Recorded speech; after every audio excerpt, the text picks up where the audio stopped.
Oh, well, everything just caught fire there. The bed's on fire. That's actually not good.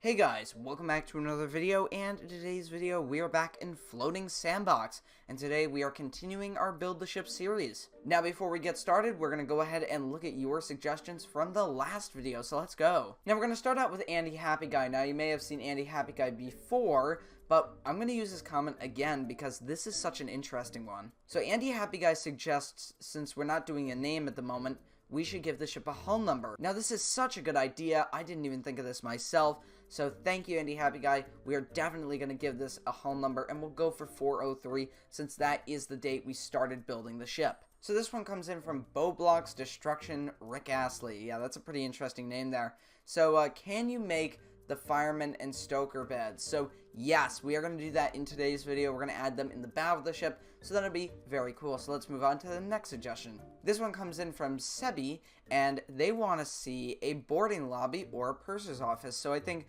that'll go really well in the grand staircase area. So yeah, let's move on. Now, Car Roblox wants to see a wireless room as well as a ballast tank. Now, since we already have the forepeak and whatnot, we'll leave that as is, but we definitely need a wireless room, and I've seen a few commenters asking for one as well. Now, for this last suggestion, I'm not going to use any comment to showcase it because pretty much everybody has asked for this. We are adding in the engines, so yeah, that's going to be very exciting, so stick around for that. But let's get started with building this ship. Now, I want to start out with a wireless room. I think that would be very cool. So what we're going to do is we are actually going to quickly build in a desk right behind the bridge, or the lower part of the bridge. We have the wheelhouse obviously above, and then we have the bridge below, but we're going to make the wireless room just over here behind the bridge. So all I have to do is detail the desk, and we're done. So that's it. That is the wireless table, the wireless room, and when we actually get the guide wires in, we'll add some attaching to that point so you can actually signal out. So yeah, next we're going to move into a purser's office. So I'm actually going to do this on the area below the main grand staircase, so right around here. So let's build this in. So I'm going to add the purser's office right below the main grand staircase area, basically on the landing. So here we go. There we are. So there's a door there, and then we'll add in a bit of a window just here to kind of signify, oh, that's the little window that you would talk to the purser with. Now, realistically, the pneumatic tube system would probably link from the wireless room all the way down into this area, but unfortunately, we just don't have the space for that. But we can imagine it's there. So let's put a little bit of a window in. There we are. So we can imagine that is the purser's office. It's not a lot of stuff, but it's there. Now, I did see quite a few comments asking for a mailroom, but we're going to save that till later since we're going to get those engines and stuff done in today's video. But stay tuned for a mailroom. Now, you guys were very vocal about making sure the stokers got their place to sleep, so we're going to do that. And, yeah, originally I said that they could sleep where the third class would sleep, but no, we'll make them have their own space at the bow of the ship. Now, I'm actually going to use green cloth for these bunks, so something new. Alright, so I know you've been waiting for this for a very long time. We're finally getting to it.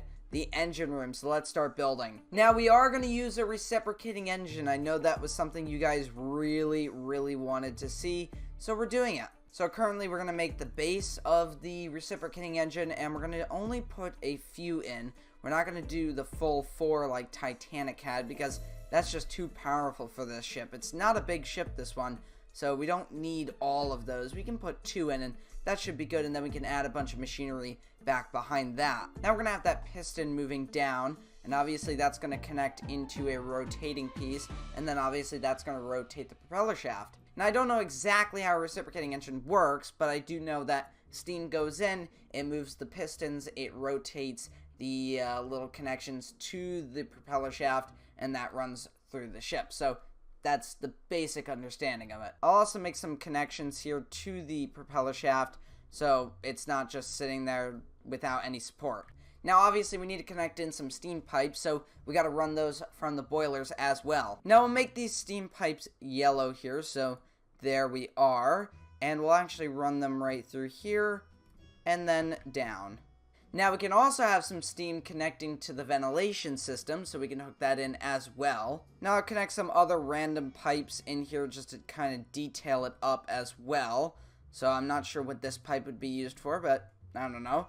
Just could be excess steam or something. Maybe a pressure release as well if there's an emergency release that needs to occur. We can actually pretend that this blue pipe is what that does. Not sure where it's going, but it's going somewhere. Now I can also improve these engines. However, there is going to be some collisions on them, but not enough to actually stop the water from flooding in. I'm also going to add in a raised floor as well to this room, because usually the engine room will have a raised floor because that propeller shaft needs to go through and you don't want someone to get caught in there or whatever, and yeah, that would be a mess. Now obviously I'm going to add in some catwalks. We'll have to have that so the engineers can kind of look over everything. So we can imagine that some of the crew members could start up at the upper decks, go down, reach the engines, look over the whole thing, then go down and look at the engines close up with these catwalks we just added in, and then look at the base of the engines when they're standing on the raised floor. So there we are. Now I'm going to use the steel material to add in some beams.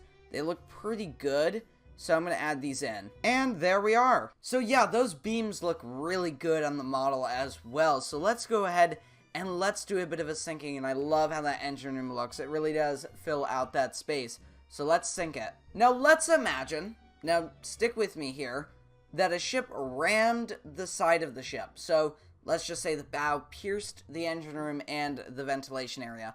What would happen? So I'm going to pause the game, and I'm going to actually make a bow-shaped cut into the hull, similar to what happened with the Olympics. So yeah, and as you can see, there we are. So here we go in 3, 2, 1, and go. So the engine room immediately floods, and we'll see how well it combats the water. So looks like the kitchen is also flooding, and water has completely filled the engine room. The ship is not going anywhere now. The water has shot up the ventilation and is now filling this area, and the stern is already going underwater. The dining room is beginning to flood. It is not looking good. The ship is going to be down under the water in a matter of minutes now. So this is the end for hull 403. At this point, the power would still technically be running because the boilers are not flooded yet. Only the aft boiler room is flooding, and the generator room is in the forward portion, out of the water. Well, not out of the water, but it is not flooding at the current second. So we would still have power, but it would definitely be dimming down at this point as that first, or, well, the aft boiler room starts to go underwater. And you can see that that's being caused by water pouring into the ventilation system. So it's pouring down, and, well, you know what happens next. So, yeah. You can see water is now over, well, halfway over the ventilation, but it's already flooded, so it's not really going to take the ship down any further than it already is at the current second. At this point, it feels that the only thing keeping the stern out of the water and the ship from going vertical is those 3 or 6 compartments, I would say, at the stern of the ship, and maybe these extra 2 ones here. Let's just say that the deck flooded and it poured into those, because eventually we'll make those open to the sea. But as you can see, yep, that did it. Just those 2 compartments was holding the stern above water just enough not to plunge. And as you can see, it is plunging fast. And the boilers are gone as the water pours into the funnels. The ship goes vertical with the bow sticking out of the water. Not quite vertical, actually. It's not quite 90 degrees, but it is going vertical. Oh, it just hit bottom. That is something I didn't expect because I didn't remember making the surface of the ocean that shallow. Let me fix that. It is capsizing right now as it goes under, mainly because, well, there's more air on the bottom of the ship than there is at the top. So it's making the top of the bow, the forecastle deck, tilt forward. So there you are. So all of that cargo is now flooding, and including that car that's strapped down. So there we are.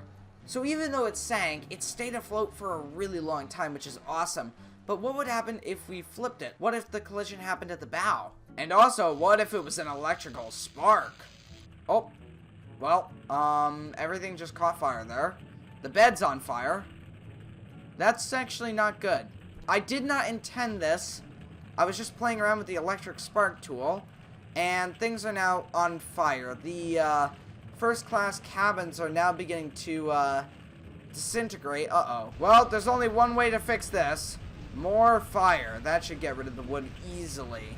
Okay, but for real now, let's go ahead and let's sink it. So let's pause the game. Let's do the same type of collision, this cheese wedge shape, and here we go. So there we are. Let's see how long it takes to sink with a bow collision. So immediately water inundates the ship, but you'll notice that unlike in the stern of the vessel, it's not being contained. It is rushing everywhere. Now, as you can see, all those openings are taking the ship down very quickly. It is going so fast. Now, already the power would have went out. If this was at night, everything would be in darkness, and it would all be over very quick. The bridge is gone. There goes the staircase. Water is literally pouring down the stairs, and there goes the purser's office flooding right there. Let's just knock those funnels off right there. I'll leave the other one on, but the forward one is now off and falling down. Wow, that is it. It didn't last very long at all. So, that is, well, it's not really surprising because I know how the ship is built, but it's surprising to see how fast it is compared to the sinking with just the engine room going under. And there goes the stern of the ship. So there's one last thing I do need to add, and that is a propeller. You guys have been wanting to see a propeller for a while, so let's add it in. Alright, and that's it. That's the prop added, so just a regular prop, and there we are.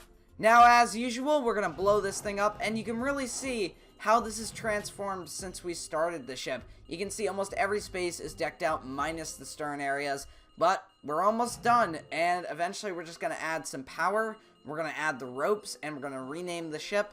And, well, we're not going to rename the ship. We're just going to name the ship. And, yeah, so let's blow this thing out of the water. So in 3, 2, 1, detonate. So, yeah, folks, if you guys enjoyed this, make sure to leave a like and a comment, and I'll see you soon, guys. Goodbye.